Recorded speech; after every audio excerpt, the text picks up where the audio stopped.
নমস্কাৰ, মোৰ নাম শ্ৰী প্ৰবীণ ডেকা। আমাৰ গাঁওখনৰ নাম উত্তৰ বৰহমপুৰ বাকুৱা চুবুৰী। এই অঞ্চলতে আমাৰ ৰাজীৱ মানে দুৰ্লভ ডেকা আৰু ৰঞ্জিত ডেকা মানে ঘৰৰ ভিত্তিৰ কাৰণে মাটি উঠাইছিলে। পুৰণি বাকাৰৰ পৰা খাল খুন্দি মানে মাটিটো উঠাই অনাৰ পিছত জেচিপিৰ সহায়ত খান্দি ট্ৰেক্টৰেৰে মাটিটো আনি আছিলে। আজি ধৰক তেওঁলোকৰ লেবাৰ লগাই দিয়ে মাটিটো মিলাই আছিলে। মিলাই থাকোঁতে মানে কোদালত মানে চাপ লাগলা উঠাই দিয়া চাইড এটা বন্দুক উদ্ধাৰ কৰিছে। লগে লগে আমি গাঁওবুঢ়াক খবৰ কৰিলোঁ। গাঁওবুঢ়া আহিলে, গাঁওবুঢ়া আহি আকৌ আমাৰ থানালৈকে খবৰ কৰিলে। থানাৰো আহি বন্দুক বাৰুখিনি লৈ গ'ল।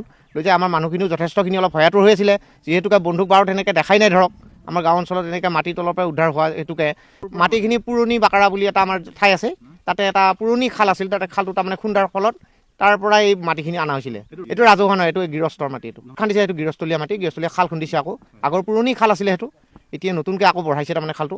তাৰ পৰা মাটিটো অনাৰ কাৰণে ইয়াতে বস্তুটো উদ্ধাৰ হৈছে। আৰু বন্দুকটো পুলিচ আহি লৈ গ'ল। এতিয়া বন্দুকটো এতিয়ালৈকে এটাই উদ্ধাৰ হৈছে বৰ্তমান, আৰু আছে নেকি গম নাপাওঁ। মাটি খান্দিব আছেতো, হয়তো খান্দিলে হয়তো ওলাবও পাৰে, আৰু সেইটো বিশেষ নাজানিম। আৰু এতিয়া অলপমান মানে গাঁৱৰ অঞ্চলৰ মানুহখিনি অলপ ভয় খাইছে, যিমান যি হওক বন্দুকৰ কথা।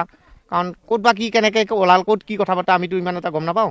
সেইকাৰণে অলপ ভয়াতুৰ হৈছোঁ যদিও প্ৰশাসনৰ পৰা জনাইছোঁ। গাঁৱৰ গোটেইখিনি মানুহ আহিছে, মানুহখিনিও চাইছে। চাই প্ৰশাসন অহাৰ পিছত আমাৰো অলপ ভাল লাগিল। এতিয়া আপোনালোকেও আহি দিয়ে বস্তুখিনি দেখা পালে, ধৰক চাৱাৰ কাৰণে আমাৰো ভাল লাগিল। এতিয়া আমাৰ এতিয়া ভয় নাই। আৰু এতিয়া সন্দেহ কৰিব লগা একো কি কাক সন্দেহ কৰিম ধৰক গমেই নাপাওঁ নহয়।